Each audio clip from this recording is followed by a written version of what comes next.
Assalamualaikum warahmatullahi wabarakatuh. Bertemu lagi dengan saya Fatani Sofwa.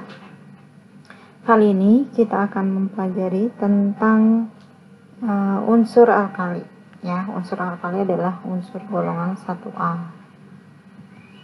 Jadi unsur alkali ini ya, unsur-unsur yang terletak pada golongan 1A yang paling kiri dari tabel periodik unsur.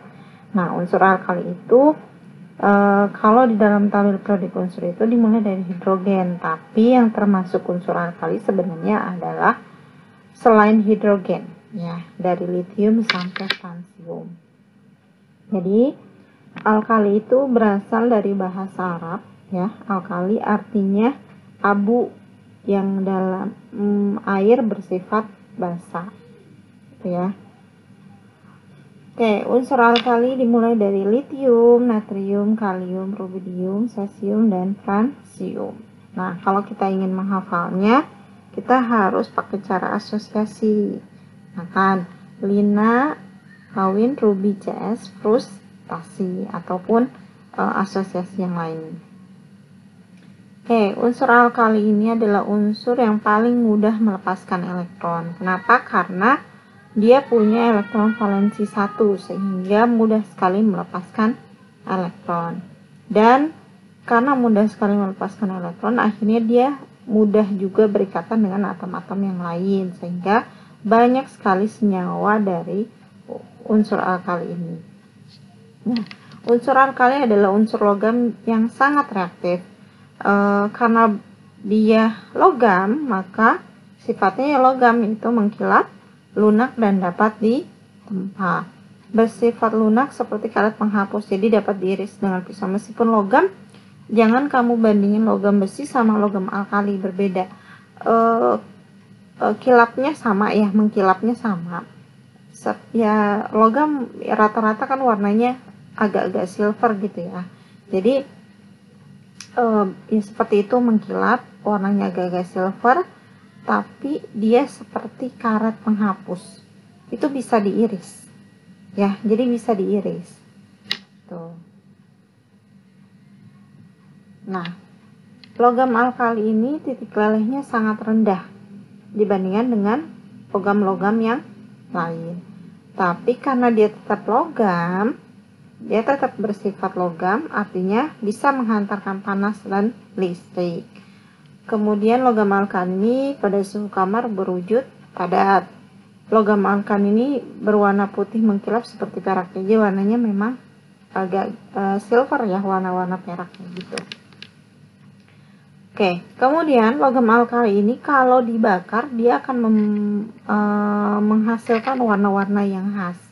Seperti kalau litium dibakar dia akan menghasilkan warna merah. Natrium dibakar dia akan menghasilkan warna kuning. Kalium dibakar dia akan menghasilkan warna ungu. Kemudian rubidium dibakar menghasilkan warna merah, dan cesium warna biru. Nah, kita lihat percobaan yang ditampilkan dari video. Nah, ini saya menemukannya di YouTube Mel Science. Ya, kita tonton.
sudah dilihat ya dari percobaan tersebut. Jadi tadi litium berwarna merah, kemudian natrium berwarna kuning, kemudian kalium berwarna apa tadi, ungu ya.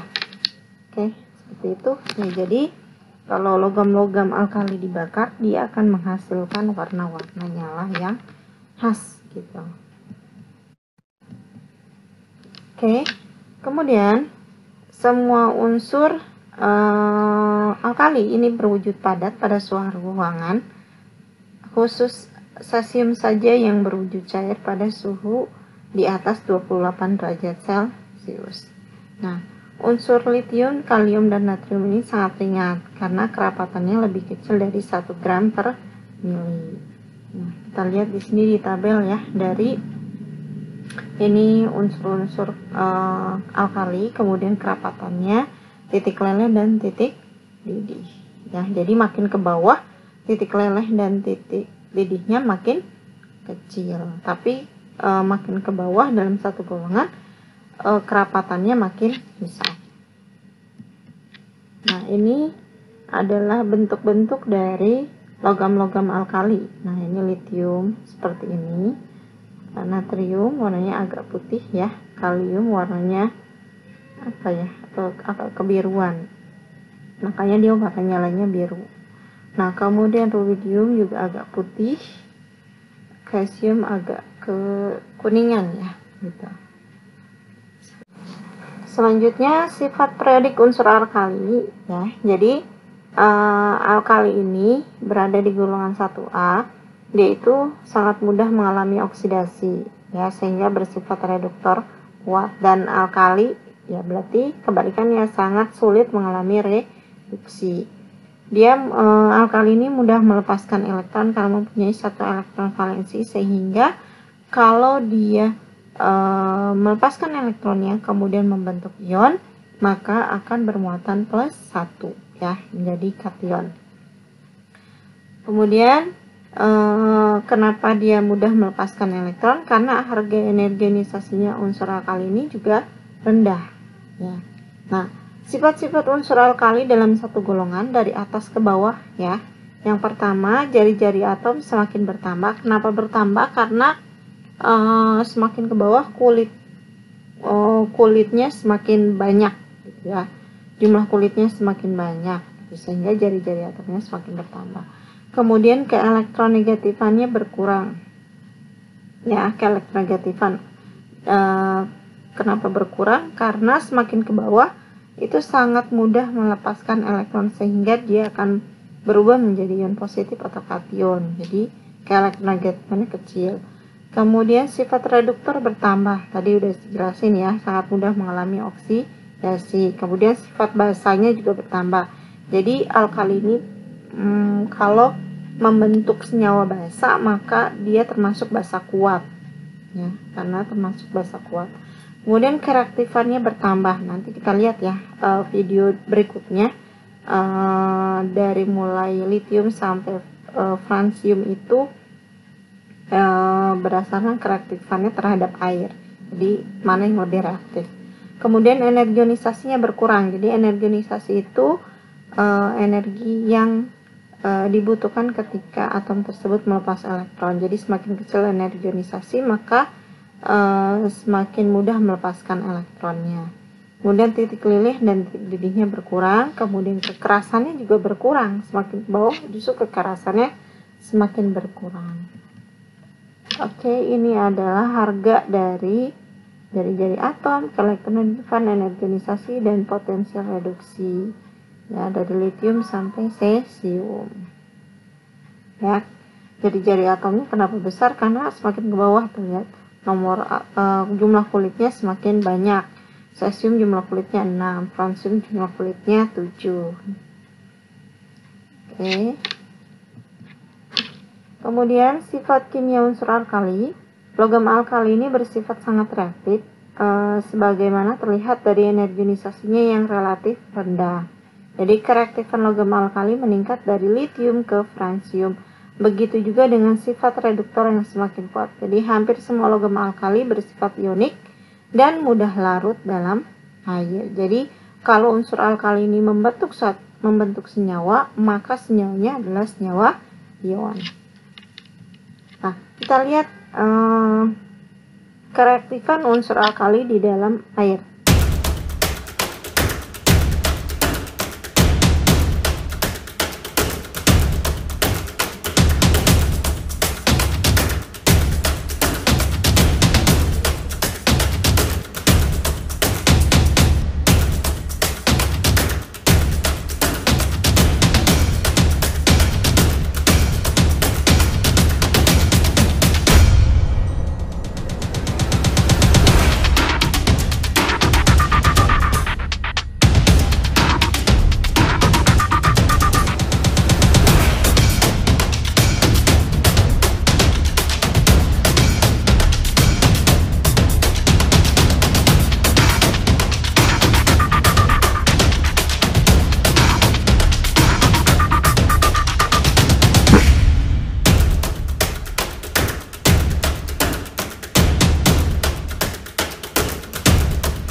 Ini masih natrium ya, dengan dilemparkan ke sebuah danau. Oke, kemudian kalium, potasium itu kalium. Dia langsung reaksinya langsung cepat dibandingkan natrium tadi. Oke, kemudian rubidium.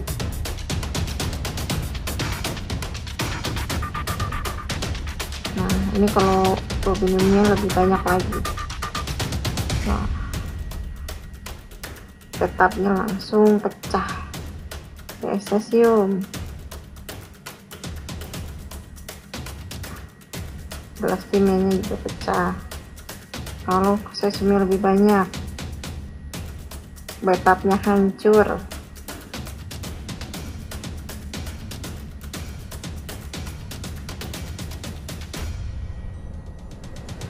Francium termasuk